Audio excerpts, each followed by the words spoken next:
3.10, I broke it into bite sizes so we could really understand it, okay? The notes are not very long. The homework will fit within the class period, okay? So let's be really focused. Make sure you ask good questions, pay attention, things like that. Not that it's difficult. It's really all about the unit circle. Once again, I told you guys last week and this week, like Friday, starting Friday, and everything this week is all unit circle. You have to know it. I mean, you literally cannot do these problems if you don't know the unit circle. So I'll be reminding you again of all of that stuff. Also, don't forget, tonight is when your quizzes due, the one that is through assignments that takes you to quizzes, and your, what's it called? Progress check on College Board, AP Classroom, whatever you guys call it. Okay, so those are both due tonight, and there's no excuse, there's no extensions. I gave you a class period and a half of our time to work on it. So a lot of you just on your phone, so hopefully you guys got that done. All right, so here we go. We're solving trig equations and later inequalities. So solving an equation. There's a lot about solving trig equations. It's just like solving polynomial type equations. Like if you remember when you had a quadratic, when you graphed it, it looked like a parabola, but it was like x squared or 2x squared or whatever and the rest of it. You might have factored it and then set those factors equal to 0 and solved it. Or you use quadratic formula. But in the end, you had x equals whatever the solutions are. Those solutions, your x values, also would have matched up on the graph as your x-intercept. Call them zeros or roots, all that stuff. So make that connection. Same idea is going to happen here. We can take a graph of sine, and everywhere it hits the x-axis is a solution to it, okay? But remember, a graph of sine is, or cosine or tan, is just mimicking what's happening on the unit circle. Okay, it's those points on there for sine or cosine or tangent. So one of the things that we have to remember with sinusoidal graphs, periodic graphs, sine, cosine, tangent is all we know right now, is it goes on forever and ever in both directions. That's not true of the solutions of a parabola. You hit the x-axis 0, 1, or 2 times. That's it. Okay? But with sine, for example, it goes on and on forever and ever. So we have to have a way of saying those answers when we solve these. All right? So let's remember let's call it that reference angle. If you're a denominator of 6, you start with the square root of 3. If it helps you to write the rest of it, go ahead. If you don't need to write this at all, don't write it at all. I am trying to find methods to help you guys get through the unit circle questions without stress. So when you're going to do a whole assignment that's all unit circle, take a test, like the next test, where you know there's going to be a bunch of unit circle. Maybe you want to take a second to write this. Maybe you even want to write the denominator of 3. Maybe it also helps you to draw, okay, I want to remember that the square root, the denominators of 6 are the ones that hug the x-axis. Having a visual, maybe it helps you, okay? For me, I told you guys this yesterday, I have to do this. I literally draw this all the time because it's just, I need the visual cue. It's helpful to me. I'm just going to keep passing these little tricks on to you. You see what works for you, okay? And you're going to see me using this over and over today. All right, so here's the first thing we're going to do. We're going to solve this equation using unit circle. We're just solving the unit circle. We're solving an equation. Now, I want you to notice there's an x here, okay? Sometimes it's going to be called theta. It could be beta. It could be gamma. It could be any letter in the Greek alphabet or our alphabet. That's what x is. It's a letter in our alphabet, right? Theta is a letter in the Greek alphabet. It's a letter. That's it. It represents any letter that we want it to, but in both of these situations, or any letter they use, when we're in trig, it's an angle, okay? So x, beta, gamma, y, t, they're all angles. Our answers are going to be angles on the unit circle. So let's solve this equation.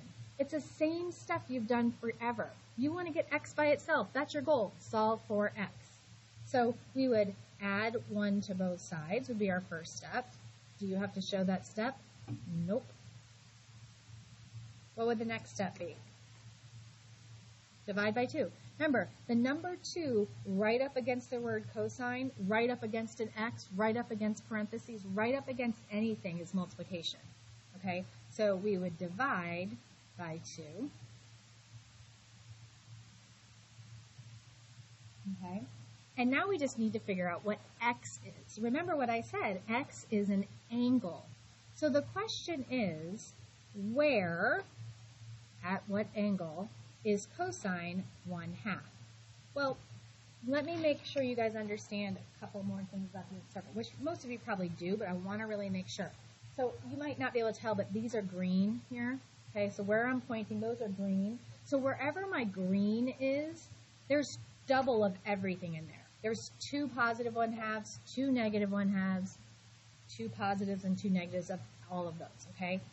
At the quadrantals, some of them have doubles. Like, where is sine 0? It's 0 at 0, and it's 0 at pi. But where is cosine 1? Just here. So some of the quadrantals are duplicated and some aren't, okay? So just keep that in mind. But when you hit a 1/2, a square root of 2 over 2, or a square root of 3 over 2, there's 2 of those all around the unit circle. So I know I'm going to have 2 solutions. X equals something, x equals something. 2 solutions.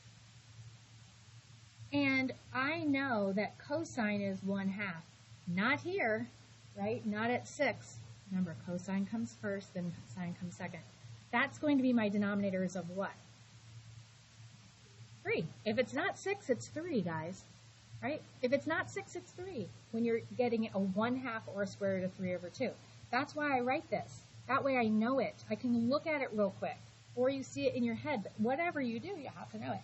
All right. Then whoever created this little mnemonic was brilliant, and I'd like to meet them because they're my new best friend, old best friend. I've been doing this a long time. So where is cosine positive? 1 and 4, right? So in quadrant 1, all of my numerators are pi, easy peasy. And in quadrant 4, at 5, we go to 7/11. Remember, the denominators of 3 hug the y-axis. They're the ones that are all around the y-axis. So when I do my 5, 7, 11, I know it's the first one I come to, okay? And remember, your 6's hug the x-axis, right? Those are your, it's beautiful, lovely line. But you get the idea. The 6's, the 3's. Now, one more thing. It says give the general, that's also known as all solutions, because we just found on the unit circle where cosine is 1/2. But remember coterminal angles? If I added 2 pi to this angle right here, I would land at the same place, and cosine would be 1/2 again. If I add another 2 pi and another 2 pi and another 2 pi, or subtract 2 pi and subtract, I would land on there. We have an infinite number of places, because remember, it repeats forever, where cosine is 1/2. So we have to write this. What's the period of sine or cosine? Do you guys remember? And sine and cosine. Remember the period when we graphed? Yes, 2 pi. Remember we do b equals 2 pi over the period or whatever, or period equals 2 pi over b. So we write 2 pi k. And we'll just say it this one time. We know that, what am I trying to say here? Where's my notes? I just got lost for a second. Oh, k belongs to the set of all integers. Okay, we don't write it every time, but we know k is an integer, meaning it's a positive or a negative whole number. It's not like 0.5 or 3/4. K is 1 or negative 1, 2 or negative 2, forever in both directions. That covers all the answers on the unit circle. So when it says all solutions, we must do that.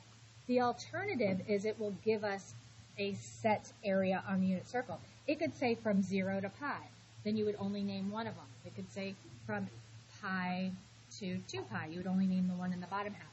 Most of the time we either see all or from 0 to 2 pi.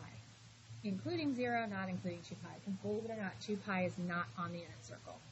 It's coterminal with 0, but it's not on there. So if we had a direction like that, we could have left the 2 pi k off, because that's where it's in. These two are the answers on the unit circle, period. All right, question before we go to our next one?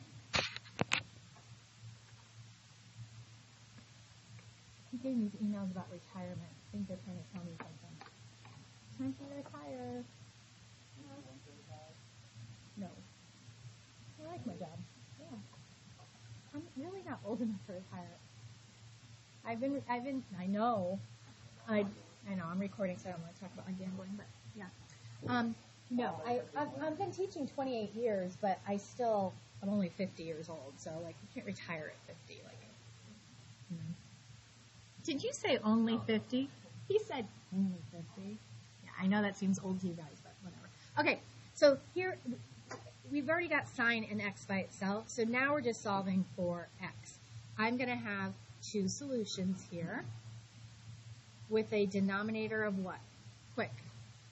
4. All of my square root of 2 over 2 have denominators of 4. Where is, sine negative? 3 and 4, right?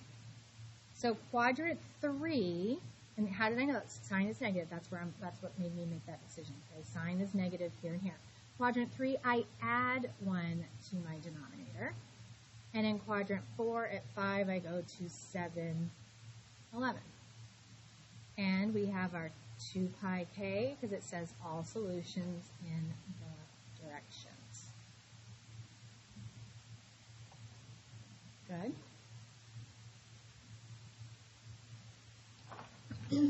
And here's one.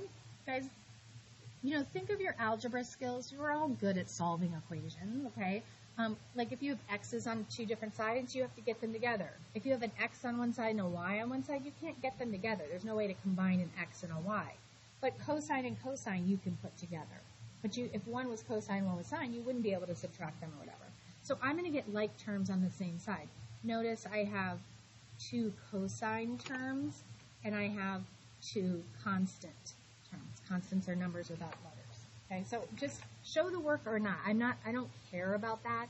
I'm showing the work just in case people don't understand how to get to those answers, especially here in the beginning. So I'm just moving 14 cosine x to the other side by subtracting it. Think of cosine x just x, like 14x. I'm going to subtract it from 18x and get 4x. But, oh yeah, there's a cosine in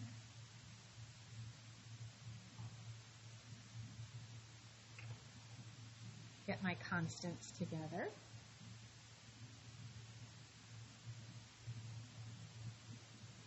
Remember that 4 right up against cosine is multiplication. Opposite would be division. And I get cosine x equals 1/2. So I'm going to have 2 solutions.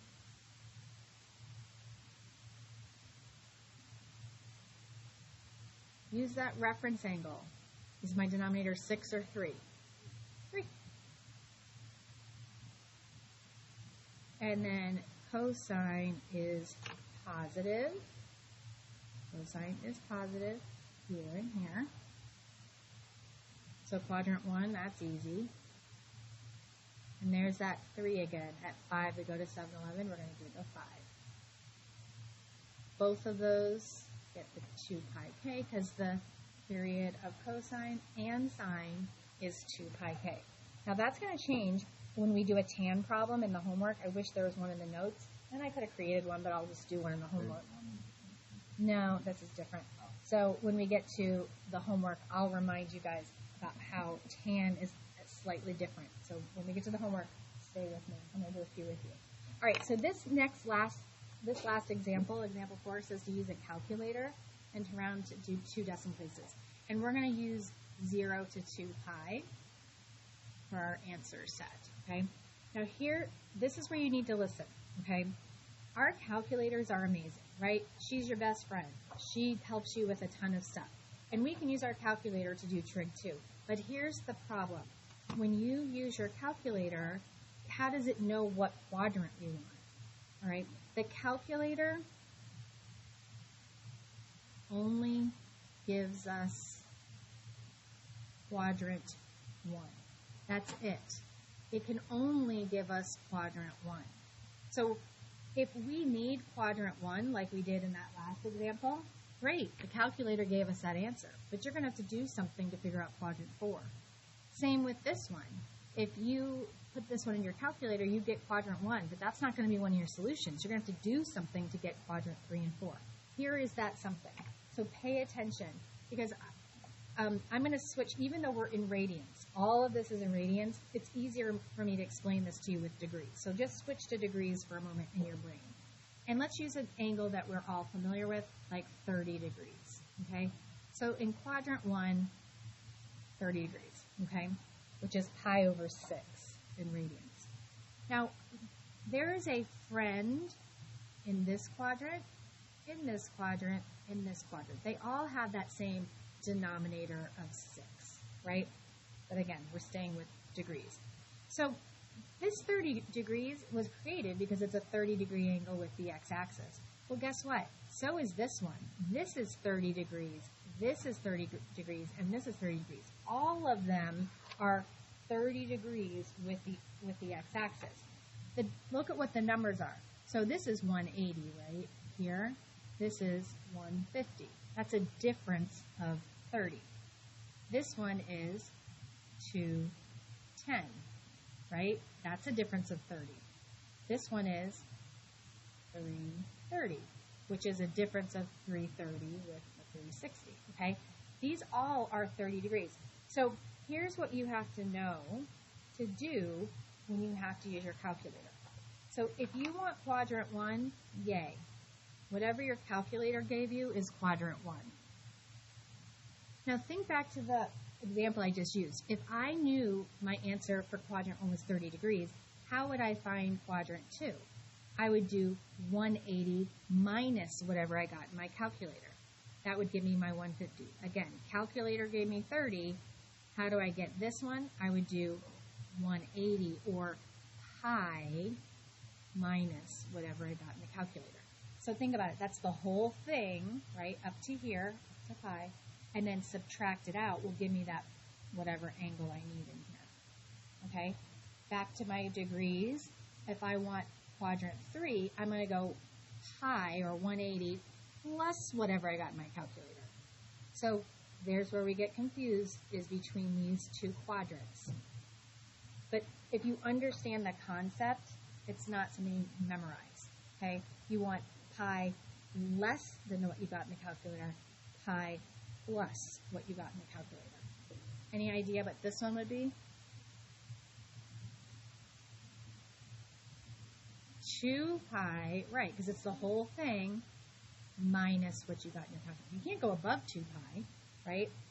So think about it. That would have been 360 minus 30, which gives you 330. Okay?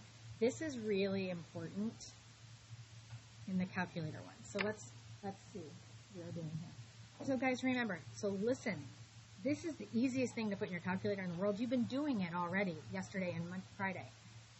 But for some reason, we get kind of confused by it. This is asking for x. X is theta. X is a variable, but it represents an angle. Anytime you're trying to find an angle, we use inverse. Okay? So you have to hit second tan. And there's only one number. Put it right there in your calculator. Inverse tan of 5. That would be, as long as make sure you're in radians, of course. If you're in radians, you should have gotten 1 point something. Am I in radians? Yeah. Okay. Oops. Yeah. Is that what you guys got? I'm just trying to find my page. Okay. Yeah. So x equal, or is approximately 1.373. Let's go out 3 decimal places. Rounding matters. But since we're staying on 0 to 2 pi, I don't have to add anything to it. That is one of the answers on the unit circle. And where else is tan positive? That would be in quadrant 3. So I'm going to do that answer plus, so it says answer, pi. Second, use the pi symbol. We're not rounding until the very end, and you would get 4.515. Those are our 2 solutions. Okay. How about cosine is 0.6? So, second cosine 0.6, enter. Okay, so that's quadrant 1, remember. Do we want quadrant 1? Yep. Cosine is positive here and here. Okay? So one of my answers is exactly what I got on the calculator, quadrant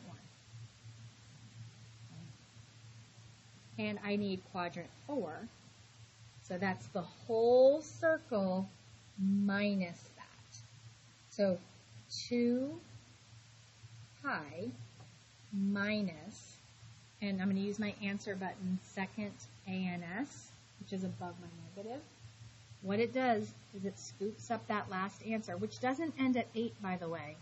It keeps going. That's what they did in my calculator. These are all irrational numbers that you can't change to a fraction. They keep going forever. So using, so my calculator looks like it ends at 8, but it keeps going. So remember how to find answer. It's the second button and then your negative key. It says ANS above it. That means answer. It's the best tool for rounding correctly. So then I'm at 5.356. Okay, let's round correctly.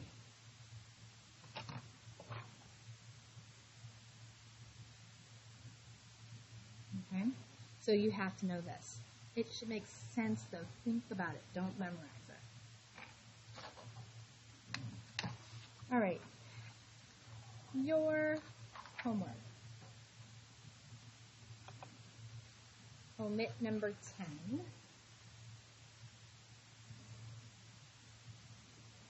And I'm going to do the first 4 with you.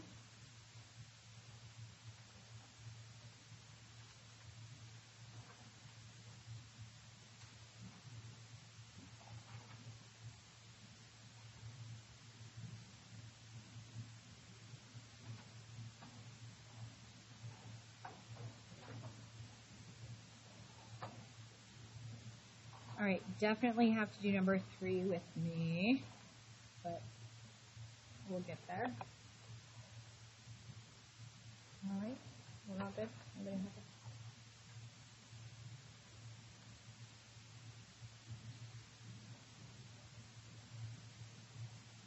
All right, so number 1 is already pretty much solved for us. Remember, x, theta, same thing.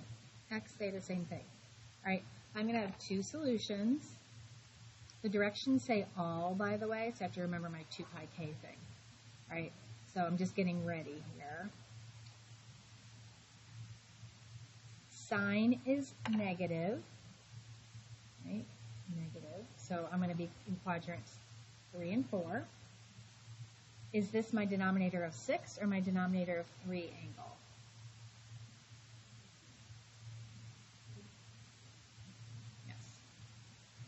And then quadrant 3, I add 1 to my denominator. And in quadrant 4, at 5, I go to 7, 11. Okay? Both of them, and I'm just kind of being lazy here, I'm giving them both the 2 pi k, just in the middle.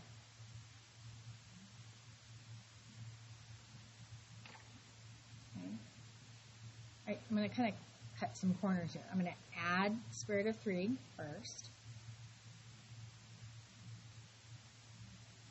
And then divide both sides by 2.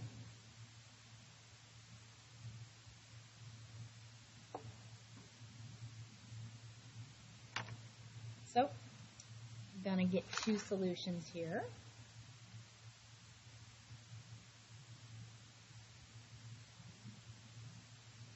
Is this my denominator of 6 or my denominator of 3? My 6. Where is cosine positive? Right in there. Quadrant 1, easy peasy. Quadrant 4. At 5, I go to 7, 11. Period of cosine is 2 pi, so we'll cover our bases, all answers, by writing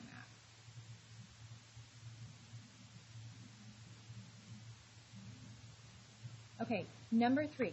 I wish there had been one in the notes. Remember I said this earlier, but instead of making the notes longer, I'll just show it to you here.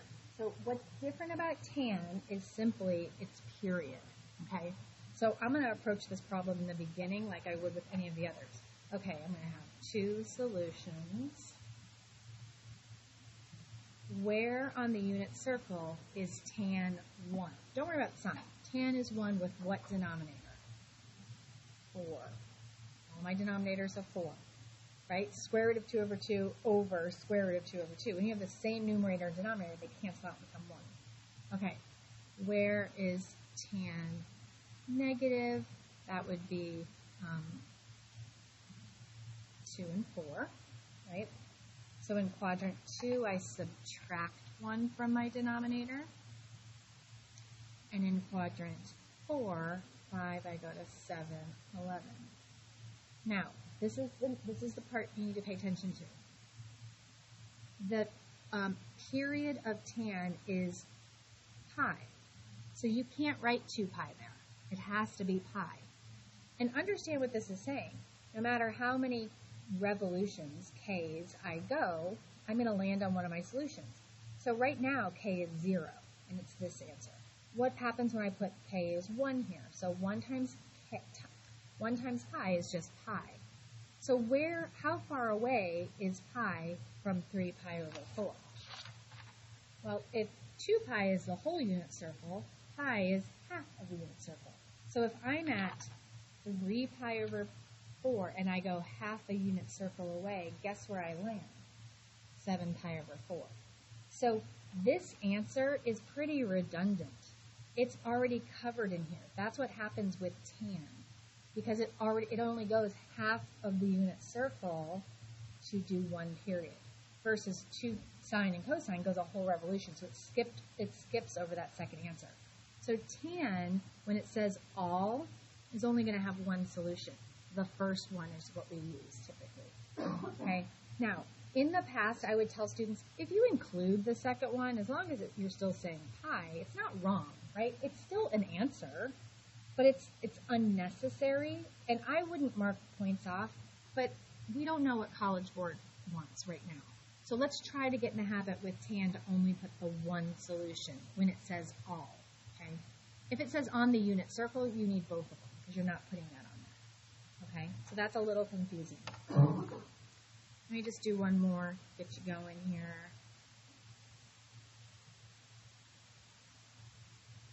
So what's my first step there? -1.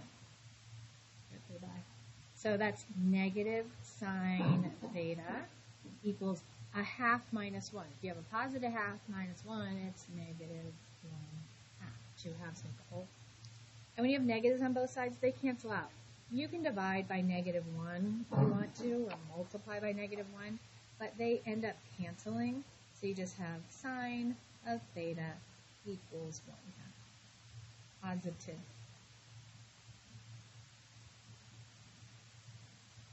Is that my denominator of 6 or my denominator of 3? It doesn't have to be this fast. Take a second, think about it. Look at your reference angle if you wrote it down. That's what? 6. Sine is positive in 1 and 2.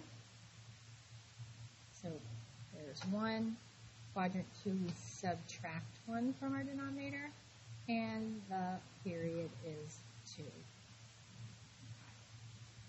Okay.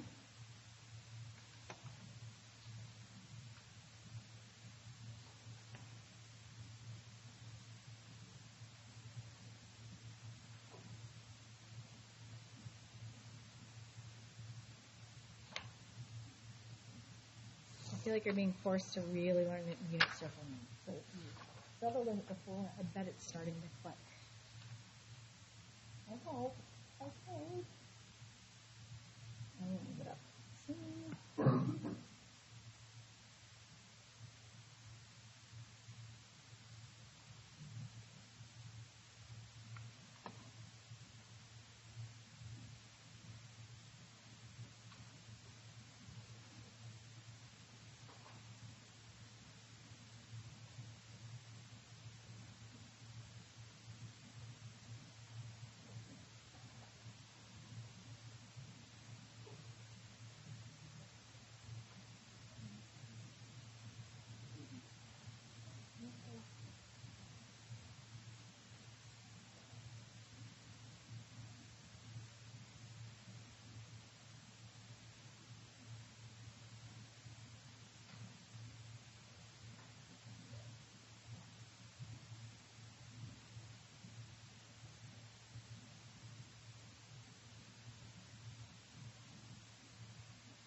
that's not equal to unsolved, it's not equal to unsolved.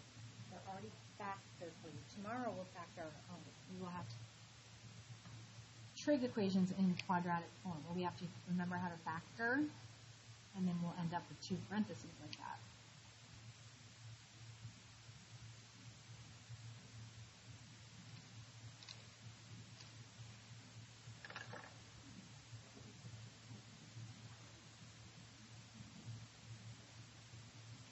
One of the answers, you're right.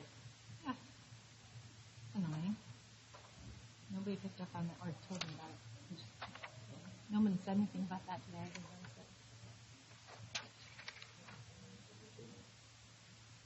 Yeah, you are right.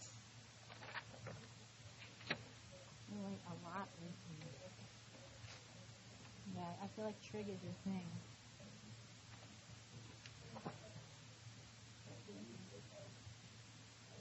I can tell. You're one of the first people to answer.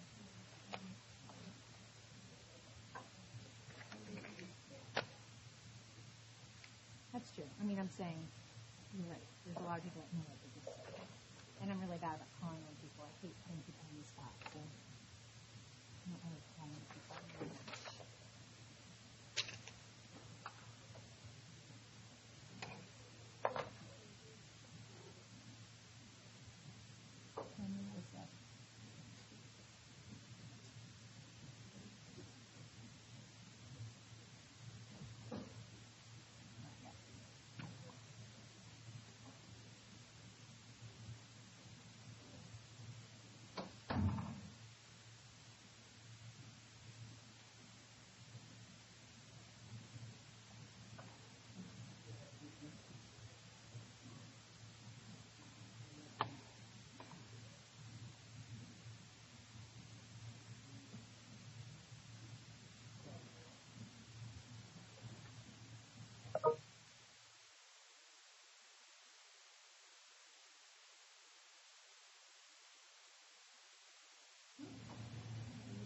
Yeah.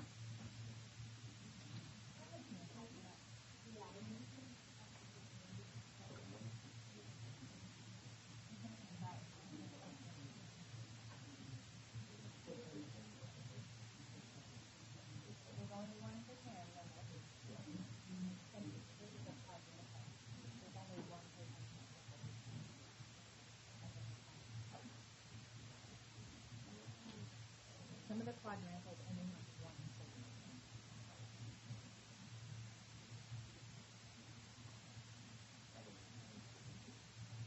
Over 4. Yeah.